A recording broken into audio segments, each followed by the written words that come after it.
Craig Harrison, you must be happy with that one. But the first 15 or 20 minutes, perhaps a little bit difficult to take at times. Yeah, it was. It's clear Arbroath were the better team. They had two really good opportunities as well as scored a goal. Connor Roberts has made a couple of good saves and kept winning the game early on, and it took a while to get going, but I thought once we got after 15, 20 minutes, I thought we completely controlled the game. We were very good after that, as good as we've been since I've been here the second time. I was really, really pleased about our discipline, really pleased about how we competed as well, because Arbroath are a very physical team. We've watched them, they win a lot of second balls, they're quite direct, they're aggressive. We've done a lot of research on them. I think the second in the championship about, second ball wins, etc., etc. So we knew we'd done a homework, went and watched them twice, as well as on other stuff on Y Scout, and done some stats on them. And we knew we were going to have to compete, in that way. It was going to be a really physical game.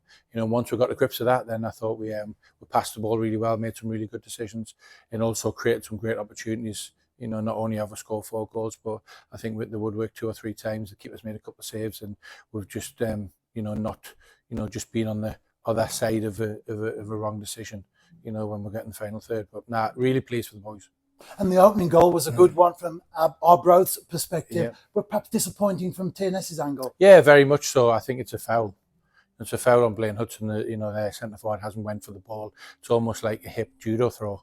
He's got, but it is what it is. We knew they were very physical. We knew big, strong, physical, and, and I think it's a foul, but look, we'll get on with it, and it is what it is. And, to show the character, which we've done quite a bit, over the last 18 months, we've done quite a bit. We've done it in Europe a couple of times. We've done it in other competitions where we've went behind, and then we've come back and we've finished really, really strong. Like I said, we've had some great opportunities and some great finishing as well.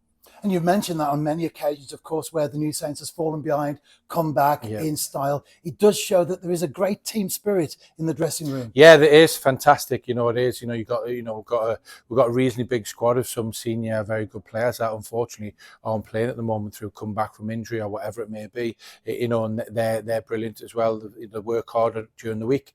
And they support their teammates. As much as they want to play, they support their teammates. We've got some fantastic characters in there. So it's good. Not only I thought we played really well today, but we showed a real fighting spirit and a real togetherness and a real edge of aggression where sometimes maybe we might not have in the past. We've competed at every level and probably outdone Arbroath at every level. Take away the first 50 minutes. You made a number of changes again to the starting 11, but we only have to look at the substitute bench to see how difficult it must have been for you to go with that initial 11. Very much so. It is very much so. And the players that aren't playing are doing what they can to get in the team. They train well, get the heads down, the attitudes to do extras. That no one's spitting their dummy out. No one's got a bad attitude. They're all doing the right things by getting on with it, and the opportunity will come. And then it'll be up to them to keep their shirt again.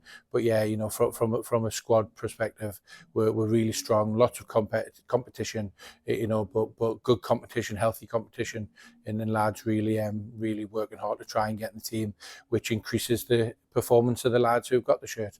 So all round, it's a positive couple of round circle of joining together of all them things. And the unbeaten run continues. We've been unbeaten now since the 1st of August when we played Swift Esperange in Luxembourg. Yeah, it's been a great reaction because we probably thought we should have done maybe a little bit better with different circumstances, against Swift. We obviously had a few injuries with the senior players and etc. But we thought it was possibly maybe an opportunity that was missed at the time. But the reaction of the players, from a domestic point of view and from a Challenge Cup point of view as well, has been excellent. I can't fault them. We've got a few days off before our next game. I don't think our game's next till the 28th of November. Aberystwyth away, then Haverfordwest away. So the boys will have 2 or 3 days off to recover. They've been in since May, early part of May, working hard, and then we'll get them back in and work them hard again, and we'll go again. And finally, Craig, a couple of players went off today, in particular Rory Oldham, Ben Clark with injuries. Any news on those? Yeah, Rory's was just I think it was more precaution than anything else. He felt he's growing a little bit, and Clark, unfortunately, Clark, he got a kick in training on Wednesday. He managed to get out on the pitch to start today, but he's got kicked right on the same spot again. So obviously it's going to be a bit discomfort and a bit sore, but it was just a kick.